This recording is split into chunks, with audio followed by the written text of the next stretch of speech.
خاندان رسول کے افراد تھے اور سارے لوگ تھے. جب یہ چیز وہاں پہنچی تو مدینے کے بھی اکثر صحابہ مان لیا. اکثر صحابہ جتنے بڑے بڑے تھے سب. صرف 4 شخصیتیں خاموشی اختیار کیا. کہا کہ ابھی تو وقت ہے، دیکھا جائے گا. اس میں سے عبداللہ ابن زبیر رضی اللہ عنہ. یہ عبداللہ ابن زبیر کون ہے؟ حضرت اسما جو حضرت ابو بکر کی بیٹی ہیں ان کے بیٹے ہیں. یہ زبیر اور ان کے بیٹے حضرت عبداللہ. عبداللہ ابن عمر، عبداللہ ابن عباس، حضرت حسین رضی اللہ عنہ. 4 ہو گئے نا. یہ 4 حضرات خاموشی اختیار کی. پھر اس کے بعد وقت گزر گیا، حضرت معاویہ رضی اللہ عنہ کا انتقال ہوا. تو اس وقت کا سسٹم یہ تھا کہ جب نیا کوئی حاکم بنتا تو پھر وہ خط لکھتا سارے لوگوں کو، کیونکہ زندگی میں ہو سکتا ہے حاکم کے مان لیے ہو، حاکم کے اب انتقال کے بعد ہو سکتا ہے بدل جائے. پھر انہوں نے سارے لوگوں کو خط لکھا تو سارے لوگ اکثر مان لیے. لیکن کوفہ کے کچھ لوگ اس وقت جو وہاں کا حاکم تھا، امیر، گورنر، جو بھی کہیے، اس نے نہیں مانا. ان کو نہیں مانے، بیعت نہیں کیے. اور دوسری چیز مدینے کے یہ 4 صحابہ. پھر ان 4 میں سے حضرت عبداللہ ابن عمر اور حضرت عبداللہ ابن عباس کہے کہ جب سارے لوگ مان لیے تو ہم کو بھی کوئی اعتراض نہیں ہے. انہوں نے کہا کہ ہم کو چھوڑ دو، ہم نہ خلاف میں جائیں گے نہ کوئی اور چیز، ہم خاموش رہیں گے. لہذا وہاں کے گورنر نے ان کو بھی چھوڑ دیا. اب بچی صرف 2 شخصیتیں، ایک عبداللہ ابن زبیر رضی اللہ تعالیٰ عنہ اور ایک حضرت حسین رضی اللہ عنہ. جب مدینے کے گورنر کو سخت خط آیا کہ ان حضرات کو یا تو بیعت کریں یا میرے پاس آ جائیں تاکہ ہم لوگ بیٹھ کر معاملے کو حل کریں. دونوں نے 1 دن کا ٹائم پوچھا، لیکن اس کے بعد یہ لوگ مدینہ چھوڑ کر مکہ روانہ ہو گئے. حضرت عبداللہ ابن زبیر رضی اللہ عنہ اور حضرت حسین رضی اللہ عنہ. مکہ دونوں ایک ہی وقت داخل ہوئے ہیں. دونوں ایک ہی وقت مکے میں داخل ہو. مکے کے لوگوں نے، کیونکہ مدینے کے بعد سب سے زیادہ صحابہ کہاں تھے؟ مدینے میں تھے. سارے صحابہ نے ان کی آؤ بھگت کی، عزت کی. لیکن حضرت عبداللہ ابن زبیر رضی اللہ عنہ کے ہاتھ پر ان لوگوں نے بیعت کر لیا. اس زمانے میں ووٹنگ کا مطلب بیعت کرنا، یعنی ہاتھ مصافحہ کر کے وعدہ کرنا کہ ہم آپ کو حاکم، امیر مانتے. اس کے باوجود حضرت عبداللہ ابن زبیر اور حضرت حسین رضی اللہ عنہ سب مل رہے ہیں. بعد میں حضرت عبداللہ ابن عباس رضی اللہ عنہ کو معلوم ہوا، عبداللہ ابن عمر رضی اللہ عنہ کو، تو وہ لوگ بھی مدینے سے نکل کے وہ بھی مکہ آ گئے. کہے کہ چلو مکے میں تو کم سے کم یہ لوگ ہیں، ان کے ساتھ ہم بھی رہیں گے. لیکن وہ کسی چیز میں جاتے، سب ملتے تھے، نمازوں میں، طواف میں سب ملتے تھے، مشورہ بھی کرتے، سب کچھ کرتے. خاص کر حضرت عبداللہ ابن زبیر اور حضرت حسین رضی اللہ عنہ اور زیادہ ملتے تھے، مشورہ بھی کرتے. اتنے میں جب دمشق جو پایا تخت تھا اس وقت معلوم ہوا کہ سارے لوگ مکہ میں جمع ہو گئے ہیں اور مکے کی حکومت حضرت عبداللہ ابن زبیر رضی اللہ عنہ کے ہاتھ میں ہو گئی ہے، تو وہاں سے سخت ایک عامل کو، امیر کو بھیجا گیا کہ تم جاؤ اور ان کو قید کرو. یعنی عبداللہ ابن زبیر اور دوسرے، ان تینوں کو نہیں، صرف عبداللہ ابن زبیر.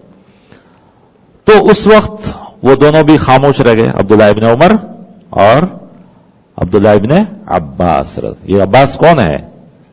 حضور کے چچا. ہاں، یہ یاد رکھیے، یہ رشتہ داریاں. اور ان کے بیٹے عبداللہ. 4 عبداللہ بڑے مشہور ہیں، اس میں سے یہ دونوں 3 ہیں. تو اس کے بعد حضرت عبداللہ ابن عباس اور عبداللہ ابن عمر تو خاموشی اختیار کر لیا. ان کو کسی سے کچھ لینا دینا نہیں تھا، بس اپنی عبادت، اپنا کام، اپنی جگہ. یہ دونوں میں سے حضرت حسین رضی اللہ عنہ نے دیکھا کہ عبداللہ ابن زبیر مکے کے تو حاکم بن گئے، اب میں یہاں رہ کے کیا کروں؟ تو پہلے سے ہی ان کے پاس کوفے سے خطوط آتے تھے، بے شمار خطوط، کہ ہم حضرت علی کے چاہنے والے ہیں، آپ کے بھائی کے چاہنے والے، آپ کے چاہنے والے، ہم اہل بیت ہیں، ہم یہ ہیں، ہم وہ ہیں. بعض لوگوں نے لکھا ہے 125، کسی نے لکھا ہے 1200 خطوط.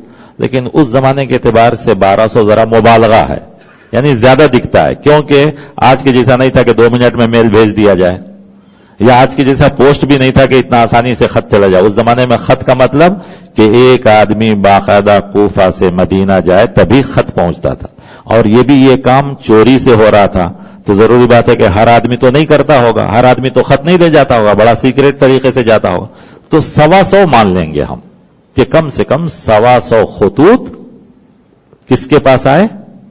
حضرت حسین۔ جب موقف والوں کو معلوم ہوا کہ حضرت حسین اب مدینہ بھی چھوڑ کر مکہ آ گئے ہیں اور مکہ حضرت عبداللہ ابن زبیر کے قبضے میں ہے، تو ان لوگوں نے سوچا کہ اب تو ضرور حضرت حسین ہماری بات مانیں گے، لہذا اور زیادہ خطوط مکے پہنچنے لگے، اور اس کے بعد حضرت حسین مکہ چھوڑ کر کوفہ کے لیے روانہ ہوتے۔ بات کیا تھی یہاں اختلاف کی؟ ان دونوں کو خاص کر ان دونوں کو جو اختلاف تھا وہ یہ صرف یہ کہ حضرت معاویہ رضی اللہ عنہ نے اپنے بعد اپنے بیٹے کو کیوں بنایا، کیونکہ اب تک کسی نے ایسا نہیں کیا۔ آپ صلی اللہ علیہ وسلم دنیا سے تشریف لے گئے، امت کو ایسا ہی چھوڑ دیا، ساری امت مل کر حضرت ابو بکر رضی اللہ عنہ کو خلیفہ بنائے۔ حضرت ابو بکر رضی اللہ عنہ اپنے آخری عمر میں حضرت عمر رضی اللہ عنہ کو نامنیٹ کیے۔ حضرت عمر رضی اللہ عنہ کو جب شہید کر دیا گیا اور حکیموں نے کہہ دیا کہ اب آپ کی زندگی باقی نہیں رہے گی، تو سارے صحابہ جمع ہوئے اور کہے کہ آپ بھی کسی کو امیر بنائیے جیسا آپ کو حضرت ابو بکر رضی اللہ عنہ بنایا۔ حضرت عمر رضی اللہ عنہ نے کہا کہ دیکھو، اللہ کے رسول صلی اللہ علیہ وسلم جب دنیا سے گئے تو کسی کو نہیں بنائے، حضرت ابو بکر رضی اللہ عنہ نے مجھے بنایا، یہ دونوں صحیح طریقہ ہے، لیکن میں وہ کام کروں گا جو اللہ کے رسول صلی اللہ علیہ وسلم کیے، میں کسی کو نہیں بناؤں گا۔ دیکھیے، انہوں نے یہ نہیں کہا کہ حضرت ابو بکر رضی اللہ عنہ غلط کیا، بلکہ انہوں نے یہ کہا کہ دونوں صحیح ہے، لیکن میں وہ طریقہ اپنانا چاہتا ہوں جو اللہ کے رسول صلی اللہ علیہ وسلم کیے۔ تب لوگوں نے فورس کیا، آپ کو کہا نہیں، اب حالات ویسے نہیں ہیں، بہتر ہے کہ آپ کسی کو نامزد کر دیں۔ تب آپ نے کہا کہ میں نامزد نہیں کروں گا، 6 لوگوں کی ایک کمیٹی بنا دیتا ہوں، وہ لوگ جس کو چنیں گے وہ خلیفہ بنیں گے۔ تو وہ 6 لوگ مل کر کس کو چنے؟ حضرت عثمان رضی اللہ عنہ کو۔ حضرت عثمان رضی اللہ عنہ کی شہادت کے بعد تو اب صرف اور صرف کون بچے تھے؟ ایک ہی شخصیت بچی تھی، وہ ہے حضرت علی رضی اللہ عنہ، لہذا سارے مسلمان ان کو خلیفہ مان لیے۔ تو یہ طریقہ اب تک کا تھا، یہ ایک نیا طریقہ تھا۔ اب حضرت معاویہ رضی اللہ عنہ کو جو مشورہ دیا گیا، تاریخ میں لکھا ہے کہ لوگوں نے کہا کہ حضرت عمر رضی اللہ عنہ جو بات کہے تھے کہ اب لوگ ویسے نہیں ہیں کہ ایک آدمی پہ متفق ہو جائیں، تو آج کا حالات تو اس سے زیادہ خراب ہو چکا ہے، اس لیے آپ کو ساری بلاد اسلامیہ مان رہی ہے، بہتر ہے کہ آپ اپنی زندگی میں ہی کسی کو بنا دیں۔ اب ان کو کسی نے مشورہ دیا، مغیرہ بن شعبہ کا نام آتا ہے، انہوں نے مشورہ دیا کہ آپ اپنے بیٹے یزید کو ہی بنا دیجئے۔ تو یہی ایک چیز تھی جو اب تک کے طریقوں سے الگ تھی۔ اسی پر ان دو حضرات کو اعتراض تھا۔ باقی جو تاریخ میں لکھا گیا ہے کہ یزید ایسا تھا ویسا تھا، یہ ساری ہم اس کے بارے میں آخر میں آپ کو فیصلہ سنائیں گے۔ یہ ایک واقعہ ہوا جس کی وجہ سے امت کے اندر اتفاق۔ کوفے کے لوگ تو پہلے ہی سے حضرت علی رضی اللہ عنہ کو شہید کرنے والے بھی وہی تھے، حضرت حسن رضی اللہ عنہ کو شہید کرنے والے بھی وہی تھے، اور حضرت حسین کو بھی شہید کرنے والے وہی لوگ۔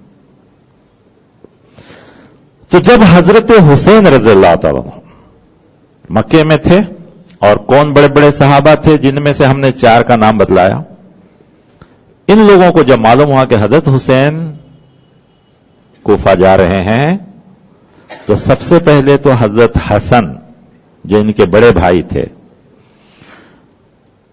انہوں نے کہہ دیا تھا کہ اے حسین، میرے بعد لوگ آپ کو کوفہ بلائیں گے، آپ ہرگز نہیں جانا، ان کے دھوکے میں نہیں آنا۔ چلتے چلتے یہاں ایک بات اور بتا دوں جو ذہن سے نکل گئی تھی بھائی۔ حضرت علی رضی اللہ عنہ کے بعد یہی کوفہ بصرہ کے لوگ حضرت حسن کے پاس گئے، کہا کہ نہیں، اب آپ ہی حقدار ہیں، آپ ہی کو خلیفہ بننا ہے۔ حضرت حسن رضی اللہ عنہ سیدھا کوفہ سے نکلتے ہیں، دمشق حضرت معاویہ رضی اللہ عنہ کے پاس جاتے ہیں اور کہتے ہیں کہ میرے نانا جان کا فرمان ہے، میں نے اپنے نانا جان سے سنا ہے کہ میرا نواسا دو بگڑے ہوئے، دو اختلاف شدہ مسلم جماعتوں کو ملانے والا ہے۔ میں نہیں سمجھتا کہ اس سے زیادہ کوئی اور دوسرا وقت آئے گا جب مسلمانوں میں اختلاف ہوگا، لہذا میں اپنے آپ کی طرف سے پوری چیزوں کو واپس لیتا ہوں اور آپ کو امیر مانتا ہوں، لہذا اختلاف ختم ہو گیا۔ تو یہ کس کا فرمان تھا؟ محمد رسول اللہ صلی اللہ علیہ وسلم کا۔ نانا جان کون ان کے؟ اللہ کے رسول صلی اللہ علیہ وسلم۔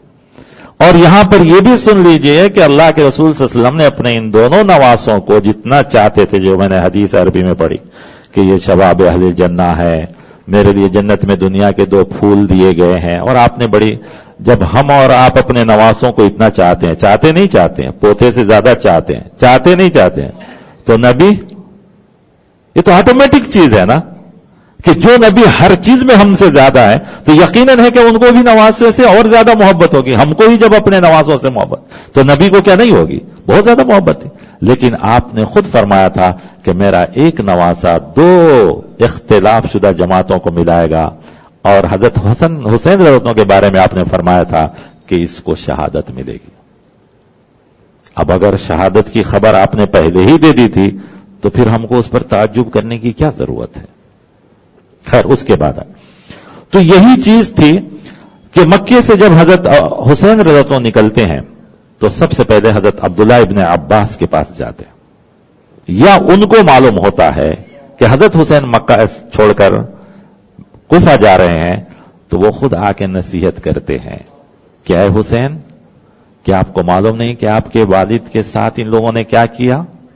آپ کے بھائی حسن کے ساتھ انہوں نے کیا کیا؟ آپ پھر ان کے اوپر بھروسہ کر کے جا رہے ہیں؟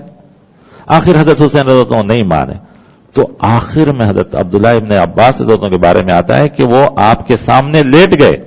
بعض کی تاریخ کی کتابوں میں یہاں تک بھی لکھا ہے کہ آپ کی آنکھوں میں آنسو آ گیا اور آپ ان کے سامنے لیٹ گئے اور کہے، اگر آپ کو جانا ہے تو جائیے، مجھے روت کے جائیے اور بیوی بچوں کو چھوڑ کے جائیے، کم سے کم بیوی بچوں کو نہ لے جائیے۔ اس لیے کہ سارے صحابہ کو معلوم تھا جو ہونے والا ہے، پہلے سے پورا دیکھ چکے تھے کہ حضرت علی رضی اللہ عنہ کے ساتھ کیا ہوا، حضرت حسن کے ساتھ کیا ہوا، اور دوسرے صحابہ کے ساتھ کیا ہوا، جو بڑے صحابہ۔ خود ان کے جب حضرت حسین رضی اللہ عنہ کو اتنے خطوط آئے تو انہوں نے پہلے جانچنے کے لیے اپنے چچا زاد بھائی مسلم بن عقیل کو بھیجا، مسلم بن عقیل کو بھیجا کہ جاؤ، واقعی ایسی بات ہے کیا؟ تو کوفہ کے لوگ اتنے ہوشیار تھے کہ جب مسلم بن عقیل آیا تو ان کی بڑی عزت کیے، اتنی عزت کیے کہ وہ خوش ہو کر خط لکھ دیے کہ واقعی یہاں کا ماحول بہت سازگار ہے، آپ ضرور آئیے۔ جب خط نکلتا ہے کوفہ سے باہر تو اس کے بعد ان کو بھی شہید کر دیتے۔ اور یہ وہ زمانہ نہیں تھا ایس ایم ایس کا یا واٹس ایپ کا کہ فوراً لکھ دیں کہ نہیں ڈینجر ہو گیا ہے، آپ ہوشیار رہ جائیں، یہ زمانہ نہیں تھا۔ وہی زمانہ یاد کیجیے گا۔ پھر ایک آدمی وہاں سے جب تک کہ مکہ نہ آئے یا مدینہ نہ آئے یا کسی بستی نہ جائے، دوسری اطلاع نہیں ملتی۔ جب حضرت حسین رضی اللہ عنہ راستے میں پہنچتے ہیں، آدھے راستے میں، تب اطلاع ملتی ہے کہ مسلم بن عقیل کو بھی شہید کر دیا گیا۔ تب یہاں حضرت عبداللہ ابن عباس رضی اللہ عنہ منع کیے، حضرت عبداللہ ابن عمر رضی اللہ عنہ بھی منع کرتے ہیں، کہتے ہیں کہ اے حسین، آپ یہیں رہ جائیے یا پھر واپس مدینہ چلیے، یا آپ جہاں چلیے ہم چلیں گے، کوفہ مت جائیے۔ ان سبوں نے بہت نصیحت کی، لیکن آخر میں حضرت حسین رضی اللہ عنہ، اللہ کا جو مقدر تھا وہ ہونا تھا، شہادت کی موت ان کو نصیب تھی اسی مہینے میں، تو وہ تو سب ہونا تھا، لہذا نکل گئے۔ آخر میں جو وہی واقعہ ہوا تو راستے میں مسلم بن عقیل کی شہادت کی خبر ملی، تب اب آپ کو ان بزرگوں کی نصیحت پر یقین ہو گیا، آپ واپس ہونے کے لیے بھی تیار ہو گئے۔ لیکن اس فوج میں مسلم بن عقیل کے 2 بیٹے تھے، انہوں نے کہا واہ چچا جان، آپ نے میرے ابا کو شہید کروا دیا اور آپ واپس جا رہے ہیں، اب اس پر کیا ہوگا، کون انسان رکے گا؟ لہذا حضرت حسین پھر اس کے بعد آگے بڑھتے ہیں۔ جب تک بھی حضرت حسین رضی اللہ عنہ کو یہ نہیں یقین ہو رہا تھا کہ وہ لوگ جو 1200 یا 125 یا جتنا بھی خط لکھے میرے ساتھ ایسا کریں گے۔ جب کوفہ کے قریب پہنچتے ہیں تو دیکھتے ہیں کہ بہت بڑی فوج کھڑی ہے، اور ادھر کی مشکل سے فیملی کے لوگ ہیں، اور کتنی بڑی فوج۔ تب ان کو پورا یقین ہو گیا۔ آخر لوگ آگے بڑھے تو آپ نے کہا دیکھو، میں 3 چیزیں پیش کرتا ہوں. یہ تاریخ اٹھا کے دیکھیے, تاریخ اسلام ہے, تاریخ الامم الاسلامیہ ہے عربی میں, ان ساری تاریخ کی کتابوں میں, واقدی ہے, لیثی ہے, مظہری ہے, ان سب تاریخ کی کتابوں میں آپ اٹھا کے دیکھیے, یہ 3 باتیں حضرت حسین رضی اللہ عنہ نے ان کوفیوں کے سامنے پیش کیا. سب سے پہلے تو ان سے پوچھا کہ بھئی تم ہی لوگوں نے تو خط لکھا تھا, تم ہی لوگوں نے تو بلایا تھا, تم ہی لوگوں نے سب کچھ ہے, لیکن وہ کوفہ کے بارے میں مشہور ہے, الکوفہ لا یوفا, کبھی یہ وفاداری نہیں کرتے کسی کے ساتھ. اور یہ حضرت علی رضی اللہ عنہ کی بد دعا بھی ہے ان کے لیے کہ خود حضرت علی رضی اللہ عنہ کے ساتھ اچھا نہیں کیے تو کسی اور کے ساتھ کیا کریں. بہرکیف آپ نے پہلے تو تقریر کی اپنا خاندانی اور نواز رسول ہونے کا اور خاندان کا سب کچھ بتایا, لیکن کسی کے اوپر کوئی اثر نہیں ہوا. آخر میں آپ نے کہا دیکھو میری 3 باتیں مان لو کم سے کم, یا تو مجھے چھوڑ دو, میں ڈائریکٹ یزید کے پاس جاتا ہوں اور میرا اس کا جو اختلاف ہے دور کر لوں گا, یہ نوٹ کر لیجئے. دوسرا انہوں نے کہا یا تو مجھے چھوڑ دو میں واپس مدینہ چلا جاؤں, یا تو مجھے چھوڑ دو کہ میں کسی ساحلی علاقے میں, ساحلی علاقہ مطلب کوسٹل ایریا جو ہے, تم چھوڑ دو میں جاؤں گا, جہاد میں شریک ہوں گا اور شہید ہو جاؤں گا, یا جو بھی اللہ کو مرضی ہوگی دعوت و تبلیغ کا کام کرتے ہوئے دنیا سے چلا جاؤں. یہ 3 چیزیں انہوں نے پیش کی.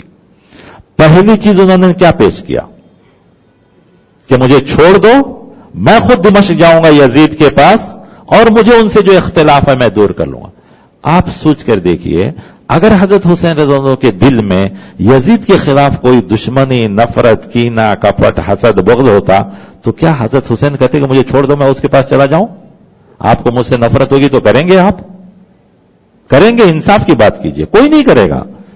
زیادہ سے زیادہ کہے گا کہ ٹھیک ہے تم میرے ساتھ آؤ, میرے ان کے درمیان اختلاف ہے تم ملا کے چھوڑو. کریں گے نہیں کریں گے؟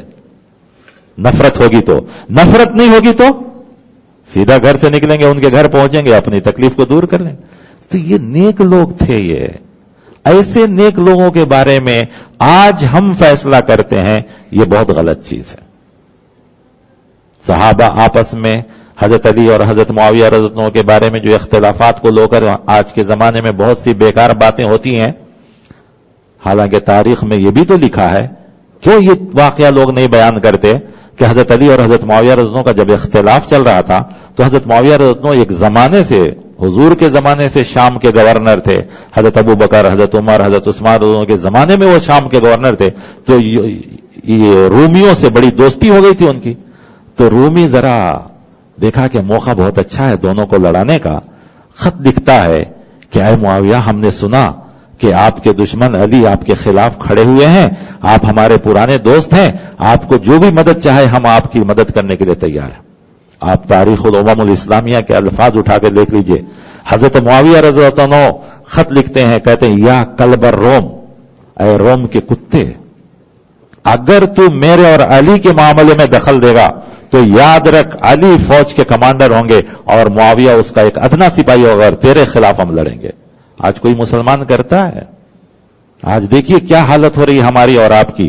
کیا ہم دونوں شیعہ سنی مل کر نہیں کر سکتے کہ ہم سب تو مسلمان ہیں؟ اور یاد رکھو کوئی بھی مسلمان حکومت کے خلاف آواز اٹھائے تو ہم ان کی زبان نکال لیں گے. ہے کوئی؟ نہیں, بلکہ وہ سمجھیں گے ہاں یہ تو ان کو مار رہے ہیں, یہ تو سنی ملک تباہ ہو رہا ہے, یہ تو شیعہ ملک تباہ ہو رہا ہے نہیں ہو رہا ہے. صرف شیعہ سنی کے جھگڑوں کی وجہ سے پورے مسلمان ملک تباہ ہو رہے ہیں.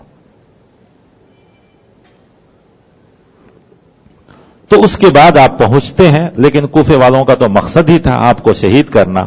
اس کے بعد خود جنگ شروع ہوتی ہے اور جو ہوتا ہے یہ سارے واقعات آپ سنتے ہیں, شہادت ہو جاتی ہے. شہادت ہونے کے بعد جو لوگ بچے کچے تھے ان کو دمشق پہنچایا گیا. دمشق پہنچایا گیا تو یزید کو تاریخ کی کتابوں دکھا کہ یہ افسوس ہوا, جو اب اگر وہ کہا بھی جائے تو دوسرے کو یقین نہیں کریں گے, لیکن یاد رکھیے جو بھی یزید تھا اس کے دل میں افسوس اور ساری چیزیں تھیں اور اس نے افسوس کیا بھی. یہاں تک میٹر ختم ہو گیا. تاریخ پھر اس کے بعد یزید ہی پورے اسلامی ملک کا امیر رہا, گورنر رہا, حاکم رہا, کچھ بھی رہا. پھر اس کے بعد اس کے بیٹے بنے, وہ خاندان چلتا رہا. یہ سب کچھ وہاں ختم ہو گیا. اب جو چیزیں آج ہو رہی ہیں میڈیا میں یا لوگوں میں, وہ سب چیزیں شروع ہوئی ہیں 4 صدی ہجری میں. کیا کیا ہوتا ہے اس مہینے میں؟ تعزیہ, ماتم, نوحہ یا علم یا جو کچھ بھی ہوتا ہے, یہ سب چیزیں شروع ہوئی ہیں 341 ہجری میں. 341 ہجری میں. تاریخ الخلفاء جلال الدین سیوطی رحمۃ اللہ علیہ کی ایک کتاب ہے جس میں وہ لکھتے ہیں کہ مطیع باللہ القاسم معیز الدولہ ایک بادشاہ تھا. اس کے دور میں 2 آدمی خواب دیکھتے ہیں. ایک مرد خواب دیکھتا ہے کہ میری زندگی میں حضرت علی کی روح آ گئی ہے, اور اسی کی بیوی خواب دیکھتی ہے کہ میری زندگی میں حضرت فاطمہ کی روح آ گئی. یہ خود عقیدہ اسلام کے خلاف. روح کسی کی زندگی میں نہیں جاتی. یہ مارواڑیوں کا طریقہ تو ہو سکتا ہے, کیونکہ ان کے ہاں یہ طریقہ ہے کہ مرنے کے بعد انسان کی روح بدلتی رہتی ہے اور یہ جاتی ہے. اسلام کا طریقہ نہیں ہے. اس کو عربی میں تناسخ کہتے ہیں. اس نے دونوں نے دعویٰ کیا, بادشاہ نے ان دونوں کو چھپایا, اس کو بہت بڑھاوا دیا. وہاں سے اہل بیت اور اہل بیت کی اہمیت اور یہ ساری چیزیں شروع ہوئی. اس کے بعد اسی معیز الدولہ نے چند سالوں کے بعد یہ سب شروع کیا, اور اس کے بعد دکان وغیرہ بند کرنا, ماتم شروع ہونا, جیسا کہ تاریخ ابن خلدون میں, کامل ابن یسیر میں, ان سب کتابوں میں لکھا ہوا ہے. اور اسی نے ہی آذان میں وہ لفظ استعمال کیا حی علی الصلاح حی علی الفلاح کے ساتھ حی علی الخیر العمل. حی علی خیر العمل آذان میں اس نے اضافہ کیا تھا. یہ کون تھا؟ معیز الدولہ. پھر اس کے بعد اس کا بیٹا بنا تو اس نے بھی یہی کیا. ہندوستان میں یہ چیز کب آئی؟ ہندوستان میں یہ چیز آئی تیمور کے زمانے میں. تیمور مغل امپائر سے پہلے ایک بادشاہ گزرا ہے. اس کے زمانے میں چونکہ اس کی بیگمات اور اس کی فوج میں شیعہ لوگ تھے جو ایران سے آئے ہوئے تھے, ان لوگوں نے کہا کہ ہم ہر سال کربلا نہیں جا سکتے, تو ہمارے لیے کچھ انتظام کیا جائے. تو وہاں سے کربلا کا ایک نمونہ بنایا گیا, اور اس کے بعد ہندوستان میں یہ سب چیزیں جو شروع ہوئی ہیں وہ جو ہے تیمور کے زمانے میں شروع ہوئی ہیں, اور اس کے بعد سے یہ سب چیزیں یہاں پر آئی ہیں. اب رہ گیا کہ یہ جو سب چیزیں ہیں جو کچھ ہوتی ہیں, وہ بھی نوحہ یا ماتم یا تعزیت, تو شریعت میں اس کی کیا اجازت ہے؟ نوحہ ماتم کسے کہتے ہیں؟ کہ کسی کی موت پر چیخنا, چلانا, کلے مار لینا, کپڑے پھاڑ لینا. جیسا کہ آج بھی دیکھیں گے ہندوؤں میں ایک طریقہ ہے کہ موت کے بعد کچھ عورتیں جمع ہوتی ہیں, بال کھلے ہوئے اور ساری چیزیں ہو کے ایک دوسرے کو پکڑ کر روتی ہیں, چلاتی ہیں, سب کرائے کی ہوتی ہیں. تو اسی کو جو ہے نوحہ کہا جاتا ہے. تو کسی کی موت پر خواہ وہ پہلے دن ہو, دوسرے دن ہو, تیسرے دن ہو یا کبھی بھی ہو, یہ چیخنا, چلانا, کلے مارنا, سینہ کوٹنا, کپڑے پھاڑ لینا یا ہائے وائے کرنا, یہ سب چیزیں نوحہ میں آتی ہے. غم الگ چیز ہے, نوحہ ماتم الگ چیز ہے. غم وہ ہے جیسا کہ آپ صلی اللہ علیہ وسلم, حضرت قاسم جو آپ کے بیٹے تھے, انتقال ہو جاتا ہے, گود میں لیے ہیں آپ صلی اللہ علیہ وسلم, آنکھ سے آنسو گر جاتا ہے. صحابہ کہتے ہیں اللہ کے رسول آپ کی آنکھوں سے بھی؟ کہا العین تدمع والقلوب محزون, میرا دل غمگین ہے, میرے آنکھوں سے آنسو جاری ہو گئے, لیکن میری زبان پر تو وہی بات رہے گی جو اللہ نے کہا ہے انا للہ و انا الیہ راجعون. تو دل کی کیفیت کو روک نہیں سکتے ہم, اور آنکھ سے جو غم ظاہر ہو جائے اس کو بھی ہم روک نہیں سکتے. تو یہ غم جائز ہے, لیکن چیخنا, چلانا, کپڑے پھاڑنا, یہ سب چیزیں, اور وہ بھی 3 دن کے بعد, تو اور بھی درست نہیں ہے. مختصر میں ان چیزوں کا یہ کر رہا ہوں تاکہ نوحہ ماتم یہ سب چیزیں جو ہے بالکل یہ نہیں ہے. اب ہم سب کے نبی, پیارے نبی محمد رسول اللہ صلی اللہ علیہ وسلم, کیونکہ ہم نبی کو ہر چیز میں آگے لینا ہے, تو آپ صلی اللہ علیہ وسلم خود کہتے ہیں انا بریء ممن حلق وسلق وفرق, کہ جو لوگ بھی یہ کام کرتے ہیں, کپڑے پھاڑنا, چیخنا, چلانا, تماچے مارنا, ہائے وائے کرنا کسی کی موت پر, میں اس سے بری ہوں. لعن رسول اللہ صلی اللہ علیہ وسلم النائحہ, نوحہ کرنے والے یعنی کسی کی موت پر ماتم کرنے والے پر آپ صلی اللہ علیہ وسلم نے لعنت فرمائی ہے. اس کے علاوہ بھی اور بھی بہت سی احادیث ہیں, یہ جو سب چیزیں ہیں. حضرت حسین رضی اللہ عنہ جب دیکھے کہ اکثر لوگ شہید ہو گئے اور آخر میں وہ بچے اور آخر میں اب جا رہے ہیں, تو جو خواتین تھیں اس وقت انہوں نے ان کو کیا نصیحت کی؟ کہا اوسی کننا, اے خواتین, اے خاندان رسول, اے اہل بیت کی عورتوں میں تم کو وصیت کر رہا ہوں اذا انا قتلت اگر میں شہید کر دیا گیا فلا یشققنا تو تم چیخنا چلانا نہیں، نوحہ ماتم نہیں کرنا، کلے کپڑے نہیں پھاڑنا، علیہ جیبن اپنے کپڑوں کو نہیں پھاڑنا، ولا تلتمن علیہ خدن اور اپنے کلوں پر بھی مارنا نہیں جیسا کہ مواتم میں ہوتا ہے، ولا تخدسن علیہ وجہن اور اپنے چہروں پر بھی کوئی ایسی حرکت نہ کرنا جو دوسرے لوگ کرتے ہیں جیسا کہ نوحہ ماتم کا۔ اب آپ کہیں گے کہ یہ سب چیزیں انہوں نے کیوں منع کی؟ معلوم ہوا کہ اس وقت دوسری قوم کے لوگ اپنے پیارے، اپنے چہیتے، اپنے لاڈلے، اپنے خصوصی قریبی رشتہ داروں کی موت پر کرتے تھے جو غیر تھے، تو آپ نے ان کو ان سب چیزوں سے منع کیا۔ لیکن افسوس ہے کہ آپ جس کو جس چیز سے منع کریں گے وہ وہی غلطی کر کے آئے گا۔ مثال کے طور پر آپ کسی کو موٹر سائیکل دیں اور کہیں ذرا دیکھ کے دیکھنا ذرا پنچر نہ ہو جائے، آپ ضروری بات ہے وہ واپس آئے گا تو پنچر کر کے ہی آئے گا۔ اکثر ایسا ہوتا ہے، ہوتا نہیں ہوتا ہے، نہ ہو اچھی چیز ہے، نہیں تو خواہ آپ کی گاڑیاں کیوں پنچر ہو، لیکن عام طور پر آپ بچے کو کوئی چیز دے اور کہیں کہ یہ کام نہیں کرنا، وہ وہی کر کے آئے گا۔ حضرت حسین رضی اللہ عنہ بھی وہی چیز سے منع کیے اور افسوس کہ ان کے چاہنے والے وہی کام کر رہے ہیں۔ تو گویا نوحہ ماتم کا اسلام سے کوئی تعلق نہیں ہے۔ کیا آپ سمجھتے ہیں کہ شیعہ کتابوں میں یہ سب چیزیں لکھا ہے ایسا کرنا چاہیے؟ نہیں، شیعہ کے بھی بہت سے علماء ہیں جنہوں نے ان سب چیزوں سے منع کیا ہے، لیکن ان کی باتیں نہیں چلی۔ جیسا کہ ہم لوگ منع کرتے ہیں تو کہہ دیا جاتا ہے کہ یہ وہابی ہے یا یہ غیر مقلد ہے یا ایسا ہے، کہہ کر جس طرح ٹال دیتے ہیں۔ خود ان میں بھی بڑے بڑے علماء پیدا ہوئے جنہوں نے بڑی بڑی کتابیں لکھی ہیں، لیکن ان کو بھی یہی کہہ کر کے ان کی باتوں کو ٹال دیا۔ ورنہ ایسا نہیں ہے کہ سارے کے سارے لوگ ویسے ہی ہیں، ان میں بھی اچھے لوگ ہیں، لیکن ان کی باتوں کو نہیں چلا۔ دوسری چیز ہے تعزیت۔ تعزیت کسے کہتے ہیں؟ تعزیت کہتے ہیں کسی کی موت پر ان کے رشتہ داروں کے سامنے ان کے غم کو ہلکا کرنے کے لیے واعظ و نصیحت کرنا، یہ ہے تعزیت۔ یہ 3 دن تک درست ہے، 3 دن کے بعد کوئی چیز کسی کے لیے درست نہیں ہے۔ تو اب یہ جو چیز بھی ہوتی ہے یہ چیز شریعت سے اس سے نہیں ہے۔ اب مختصراً میں کرتا ہوں اس لیے کہ وقت بھی کافی ہو رہا ہے۔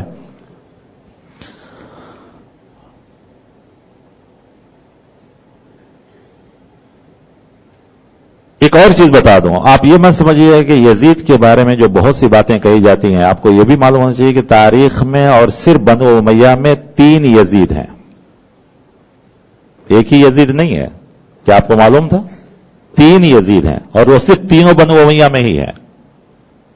ایک ہے یزید بن معاویہ جن کا آپ نام سنتے ہیں، ایک یزید بن عبد الملک ہے، اور ایک یزید بن ولید بن عبد الملک، یعنی عبد الملک کا ایک بیٹا بھی یزید تھا اور اس کے ایک دوسرا بیٹا ولید تھا، اس کا بیٹا یزید یعنی اس کا پوتا عبد الملک کا وہ بھی یزید تھا۔ 3 ولید جو ہے یزید گزرے ہیں۔ تاریخ میں کیا کیا گیا کہ سب کی ان کی سب جو ہے جس لیے کہ جتنے بھی تاریخ لکھی گئی ہیں سب 400 سال 500 سال کے بعد لکھی گئی ہے، اس وقت یہ تاریخ کوئی بھی نہیں لکھی گئی، تو لہذا اسی لیے باتیں بھی ایک دوسرے کی گڑمٹ ہو سکتی ہیں۔ اب ہمارا آج کے دور میں کیا ہونا چاہیے؟ ایک سنی مسلمان کا ہو یا شیعہ مسلمان، وہ بھی مسلمان سب ہیں کیونکہ قرآن سب کے لیے ہے۔ تو اب وہ آیت کریمہ جو میں پڑھا تھا، والذین جاؤوا من بعدہم یقولون ربنا اغفر لنا ولاخواننا الذین سبقونا بالایمان ولا تجعل فی قلوبنا غلا للذین آمنوا ربنا انک رؤوف رحیم۔ یہ سورۃ الحشر کی آیت نمبر 10 ہے۔ میں اس کی تفسیر اپنے سے کرنے کے بجائے جو تفسیر کی کتاب میں ہے وہ سب سے پہلے میں آپ کو بیان کر دوں کہ حضرت عبداللہ ابن عباس رضی اللہ عنہ، پھر یہ یاد رکھیے کون ہے حضرت عبداللہ ابن عباس؟ حضور کے خاندان کے لوگ ہیں۔ حضرت عبداللہ ابن عباس رضی اللہ عنہ سے کسی صحابی نے حضرت عثمان رضی اللہ عنہ کے بارے میں غلط سلط باتیں کی، تو حضرت عبداللہ ابن عباس رضی اللہ عنہ نے پوچھا کہ یاد رکھو مسلمانوں کے بارے میں، اصحاب محمد آپ صلی اللہ علیہ وسلم کے ساتھیوں کے بارے میں اللہ نے ہم کو جو حکم دیا ہے وہ صرف دعا اور استغفار کا، اگر تم اس کے علاوہ کچھ کرو گے تو تم گمراہ کہلاؤ گے. یہ کن کا جواب تھا؟ حضرت عبداللہ ابن عباس. پھر اس کے بعد وہ کہتے ہیں کہ کیا اللہ تعالیٰ کو یہ معلوم نہیں تھا کہ بعد میں صحابہ کے درمیان ایسا ہوگا؟ تو اس نے کہا کہ اللہ کو تو معلوم ہے. تو جب اللہ کو معلوم تھا اور اللہ تعالیٰ نے اس کے باوجود کہا ہے کہ ربنا اغفر لنا ولاخواننا الذین سبقونا بالایمان، کہ جو لوگ بھی ایمان کی حالت میں دنیا سے گزرے ہیں اللہ ان کی مغفرت کرے، ہم کو دعا کرنے کے لیے کہا گیا ہے. وَلَا تَجْعَلْ فِي قُلُوبِنَا غِلًّا لِّلَّذِينَ آمَنُوا، اور اپنے دل میں ان کے بارے میں کوئی کینہ کپٹ نہ رکھے.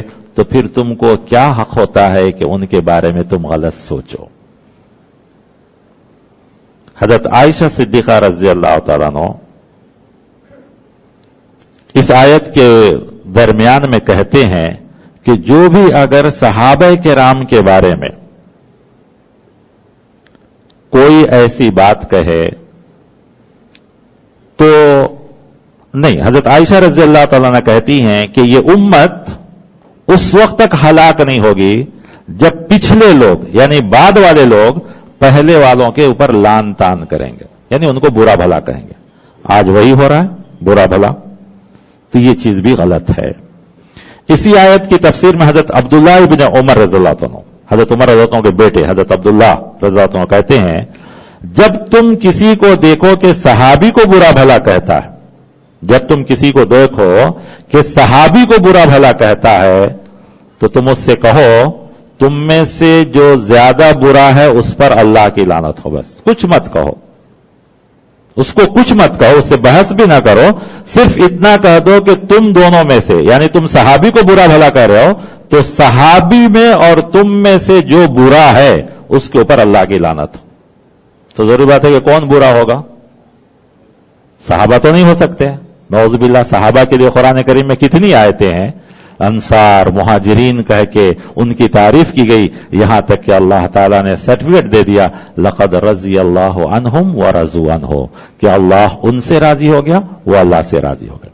اب یہاں پر ایک آخری بات، بہت سے لوگ سوچتے ہوں گے کہ قرآن تو اللہ کے رسول صلی اللہ علیہ وسلم کے اوپر نازل ہونا بند ہو گیا، جبکہ یہ سب واقعات ہوئے بعد میں، ہے نا؟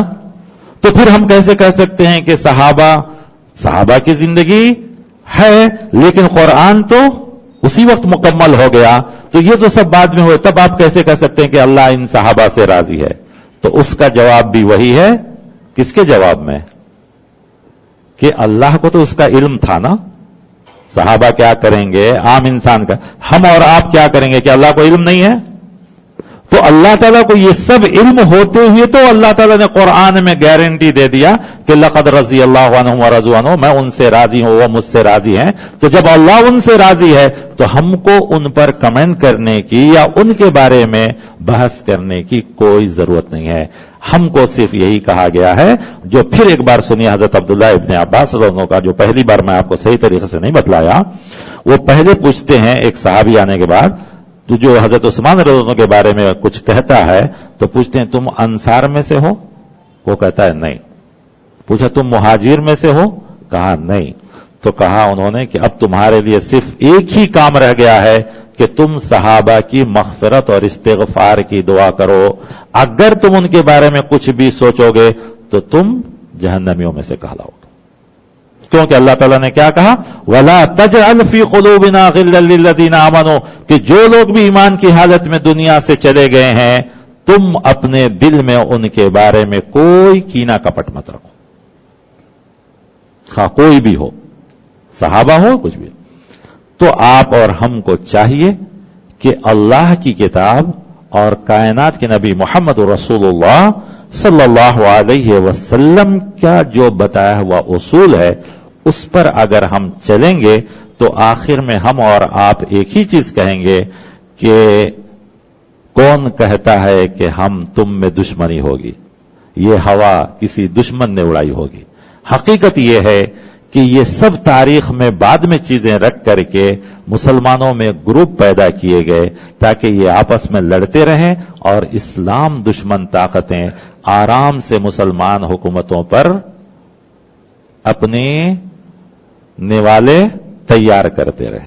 آج اللہ نے مسلمانوں کو کیا نہیں دیا ہے؟ کون سی ایسی دولت یا زمین کا کون سا ایسا خزانہ ہے جو مسلمانوں کو نہیں دیا؟ لیکن صرف آپس کا اختلاف ہم کو تباہ کیے ہوا ہے۔ تو اگر اس آیت کے بنسبت اگر ہم عمل کریں کہ ہم میں سے جو بھی ایمان کے ساتھ دنیا سے چلا گیا ہے، ہم ان کے لیے صرف یہی دعا کریں کہ اللہ ان کی مغفرت فرما اور ان کے تعلق سے ہمارے دل میں کوئی کینہ کپٹ نہ رکھ، اس لیے کہ قیامت کے دن نہ آپ کو کھڑا کر کے پوچھے گا اللہ، نہ مجھے کھڑا کر کے پوچھے گا کہ حضرت علی اور حضرت معاویہ کے جو جھگڑے ہوئے تم فیصلہ کر کے بتلاؤ، یا حضرت حسین اور حضرت یزید کے جھگڑے ہوئے تم فیصلہ کر کے بتاؤ۔ اللہ ہم کو پوچھے گا کیا ہم کو ججمنٹ کے لیے بلائے گا اللہ تعالیٰ؟ ہرگز نہیں۔ اللہ خود سب سے بڑا ججمنٹ ہے۔ قرآن میں سینکڑوں جگہ کہا ہے کہ جس چیز میں تم اختلاف کرتے ہو، صرف تم نہیں، یہود و نصارہ مسلمان جو بھی جتنے اختلاف کرتے ہیں، فیصلہ کرنے والا اللہ تعالیٰ ہے۔ تو پھر کیوں ہم آپس میں؟ لہذا دونوں طرف کے لوگوں کو بھی ٹھنڈے دل سے سوچنا چاہیے اور کیا کرنا چاہیے؟ وہ کام کرنا ہے جو صحیح آیت میں ہے کہ محترم مہینہ تھا، کاش کتنا بہتر ہوتا ہم اور آپ بھی یہ 10 دن میں کثرت سے اللہ کو یاد کرتے، نوافل قرآن کی تلاوت، ذکر و اذکار کی پابندی کرتے اور اللہ سے دعا کرتے کہ اللہ اس وقت تو ایک فرعون تھا اور ایک ہی موسیٰ تھے، آپ نے اس فرعون سے موسیٰ کو نجات دیا، آج تو فرعونوں کی کتنی تعداد بڑھ گئی ہے۔ خود ہمارے ملک میں کتنے فرعون پیدا ہو گئے ہیں جو اسلام کے خلاف ہیں۔ ہے یا نہیں ہے کہ ایک معمولی کوئی گائے کا گوشت کھا لیتا ہے تو اس کو جان سے لوگ ختم کر دیتے ہیں، ایک معمولی کوئی آدمی اسلام کا نام لیتا ہے تو اس کے گھر پہ پورے لوگ ٹوٹ پڑتے ہیں۔ تو پھر ہمیں اور آپ کو تو آج کے دور میں اور زیادہ کام کرنا رہ گیا کہ امام حسین رضی اللہ عنہ کی شہادت سے اگر کوئی سبق لینا ہو تو صرف ایک ہی سبق لے سکتے، وہ یہ ہے کہ اگر آپ جس چیز کو حق سمجھتے ہوں، شرط یہ کہ پہلے وہ حق ہو، تو اس کے لیے آپ اپنی جان دے سکتے ہیں۔ لیکن آج تو کوئی نہیں کرتا یہ۔ ان ماتم اور نوحہ کے تعلق سے اب صرف یزید تک ہی نہیں رہ گیا لعنت ملامت کرنا، یہاں تک کہ خلفائے راشدین امہات المومنین تک کو لعنت تانت کرنا اور اس کو اور آگے بڑھا کر دو گروہوں کے خون کو، جان کو، مال کو، ملک کو اپنے لیے جائز سمجھنا، یہ کہاں تک درست ہے؟ لہذا دونوں کو بھی سوچنا چاہیے کہ ہمیں اور آپ کو قرآن کی آیتیں، صحیح احادیث تو ہمارے لیے گائیڈ ہیں اور ہمیں انہی کی روشنی میں کام کرنا چاہیے۔ تو اچھا ہوتا ہے کہ ہم اس مہینے میں عبادت کرتے اور اللہ سے دعا کرتے کہ اللہ یہ جو فرعون آج اسلام کے خلاف کھڑے ہوئے ہیں، ان کے فرعونیت سے ہم کو محفوظ فرما، یا جو دوسرے انبیاء کے واقعات ہوئے ہیں، کہیں کہ اللہ جیسا ایوب علیہ السلام کی بیماری تھی تو اللہ ہم میں سے بھی کتنے بیمار ہیں ان کو شفا عطا فرما، آدم علیہ السلام کی آپ نے توبہ قبول کی، اللہ ہمارے بھی توبہ کو قبول۔ اس طریقے سے اگر ہم سب کریں تو کتنا اچھا ہوگا۔ لیکن آج ہم نیکی کی طرف مائل نہیں ہوتے، دوسری ساری غلط چیزوں کی طرف ہی ہم مائل ہوتے ہیں۔ افسوس ہے کہ اکثر امت کا طبقہ ان سارے کاموں کی طرف گیا جس کو نبی نے بھی منع کیا اور خود حضرت حسین رضی اللہ عنہ نے بھی منع کیا۔ نبی بھی منع کیے، نبی کے نواسے بھی منع کیے، حضرت علی رضی اللہ عنہ بھی منع کیے، تو ہمیں بھی چاہیے۔ اور دوسرا کہنا یہ کہ یہ اس کو نہیں مانتے، وہ اس کو نہیں مانتے، اگر کوئی نہیں مانتا ہے تو وہ اپنا برا کرے گا۔ لہذا یاد رکھیے ہم سارے سنی مسلمان اہل بیت کو بھی مانتے ہیں۔ ہماری ساری کتابیں آپ اٹھا کر بتا دیجئے، کہیں بھی اہل بیت کے خلاف کوئی لفظ نہیں ہوگا، لیکن شیعہ کی بہت سی ایسی کتابیں ہوں گی جس میں خلفائے راشدین امہات المومنین کے لیے برے برے الفاظ ہوں۔ تو خیر ہمیں اور آپ کو وہ کام نہیں کرنا ہے۔ جو کرے گا اپنی آخرت بگاڑے گا، جو کرے گا اپنا ایمان بگاڑے گا، جو کرے گا اللہ کو حساب کتاب دے گا، اللہ تبارک و تعالیٰ ضرور ان سے حساب و کتاب لیں گے، ہمیں اس میں نہیں جانا ہے۔ آخری بات اور 7:30 کو انشاءاللہ ختم۔ مجھے ایک کتاب ملی، میں وہ کتاب پڑھا، مجھے یقین نہیں آیا کہ کیا ایسا بھی خلفائے ثلاثہ اور امہات المومنین کے بارے میں کوئی لکھ سکتا ہے۔ مجھے یقین نہیں آیا ایک مسلمان ہونے کی حیثیت سے۔ تو میں نے یہ چیز ایک اور صاحب کے پاس ذکر کیا. انہوں نے کہا کہ دیکھیے میں بھی یہ کتاب پڑھا, آپ کو جیسا یقین نہیں آیا مجھے بھی یقین نہیں آیا. تو پھر آپ نے کیا کیا, میں پوچھا. انہوں نے مجھے پوچھا آپ نے کیا کیا. میں کہا کہ یہ پہلا اظہار آپ کو کر رہا ہوں, اگر آپ کوئی مشورہ دیں گے تو میں اس پر عمل کروں گا. چونکہ وہ بھی ایک اتھینٹک عالم تھے, اب نہیں ہے, مرحوم ہو چکے, اللہ ان کی مغفرت کرے. تو انہوں نے کہا کہ میں یہ کیا کہ اس کتاب کو لے کر ایک لائبریری گیا, اور وہ مدراس کی ہی لائبریری تھی, اور جس کتاب کو اس کتاب میں حوالے تھے انہوں نے ان کتابوں کو منگوایا, اور جب اصل کتاب دیکھا تو کتاب میں جو لکھا تھا اس سے زیادہ گندی چیزیں وہاں تھی. تو لہذا ہمیں چاہیے کہ ساری کتابوں سے ہٹ کر سب سے پہلے اللہ کی کتاب کو, اللہ کی کتاب میں کوئی گندگی نہیں ملے گی, نعوذ باللہ. اس کے بعد پیارے نبی محمد رسول اللہ صلی اللہ علیہ وسلم کی صحیح احادیث میں آئے, وہاں بھی کوئی خرابی آپ کو نظر نہیں آئے گی. تو ہم ان دو چیزوں کو مان لیں, انشاءاللہ دنیا میں بھی کامیاب ہوں گے, آخرت میں بھی. جب تک مسلمان ان دو چیزوں کو مانتے رہے کامیاب رہے. جب ان دو چیزوں سے ہٹے, اپنے اپنے لوگوں کی باتوں پر گئے, تو اس کے بعد سے ہی یہ ساری چیزیں ہوئی. اللہ مجھے بھی محفوظ فرمائے, آپ کو بھی محفوظ فرمائے. اور پھر ہم یہ دعا کریں کہ ربنا اغفر لنا وَلِإِخْوَانِنَا الَّذِينَ سَبَقُونَا بِالْإِيمَانِ, کہ اللہ ہم کی بھی مغفرت فرما, اور جو لوگ ایمان کی حالت میں دنیا سے چلے گئے ہیں ان کی بھی مغفرت فرما. وَلَا تَجْعَلْ فِي قُلُوبِنَا غِلًّا لِلَّذِينَ آمَنُوا, اے اللہ ہمارے دل میں کسی بھی ایمان والوں کے تعلق سے کوئی کینہ کپٹ نہ عطا فرما. ربنا انک رؤوف رحیم, اے ہمارے پروردگار بے شک آپ رحم کرنے والے ہیں اور بڑے مہربان ہیں. اللہ ہم سب کی دعاؤں کو قبول فرمائے اور اسی طریقے سے سچ بات پر عمل کرنے کی توفیق عطا فرمائے. اللہ تعالیٰ سے دعا ہے کہ میں نے جو کچھ کہا ہے اس میں جتنی باتیں سچ ہیں اور یقیناً سچ ہیں وہ اللہ کی طرف سے ہے, اور اگر انسان ہونے کے ناطے کوئی ایک دو بات نکل گئی ہو, اگر وہ غلط ہے تو وہ میرے نفس اور شیطان کی طرف سے ہے. اللہ مجھے بھی اس سے محفوظ فرما لے, آپ کو بھی اس سے محفوظ فرما لے, لیکن جو حق ہے اس پر سب کو عمل کرنے کی توفیق عطا فرمائے. اور ساتھ ہی ساتھ جو لوگ ریکارڈ کیے ہوں گے اور یقیناً ریکارڈ کیے ہوں گے تو دوسروں تک پہنچائیں تو اسی ایمانداری کے ساتھ پہنچائیں, تاکہ اللہ ہر سننے والوں کو بھی صحیح ہدایت نصیب فرمائے. آمین. وصلی اللہ تعالی علی خیر خلقہ محمد وعلی آلہ واصحابہ واہل بیتہ اجمعین برحمتک یا ارحم الراحمین. والسلام علیکم ورحمۃ اللہ وبرکاتہ.